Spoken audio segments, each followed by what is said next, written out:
ኤስሲዲ ተቀየረ ብለን ስንል የነበር ነው ማለት ነው።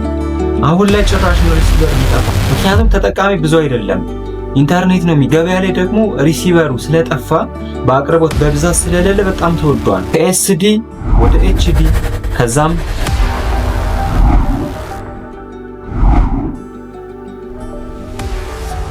ሪሲቨር የምታከፋፍሉ ቤተሰቦቻችን ካላችሁ አካባቢ ላይ በጣም ዋጋው ስለጨመረ ከፋፍሉ ወይም ደግሞ በችርቻሮ የሚሸጡ ሱቆችን እየዞራችሁ የገበያ ትስስር መፍጠር እቅድ ካላችሁ መታችሁ ብትጠይቁ ብዙ ተረካቢ ሰውም ተጠቃሚ ሊሆን ይችላል ላይሆን ይችላል። እኛ አካባቢ ላይ ያለው ግን ስነግራችሁ ሪሲቨር አሁን ላይ በብዛት የለም፣ ገበያ ላይ ተወዷል።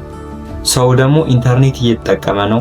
በመሃል ኢንተርኔት የማይሰራ ቲቪ ያላቸው ሰዎች ሪሲቨር ለመግዛት በቃ በጣም ውድ ነው አለኝ። የሪሲቨር አክሰሰሪ ራሱ ፓወር ሰፕላይ በጣም ጨምሯል። የሪሲቨር ፓወር ሰፕላይ በጣም ጨምሯል።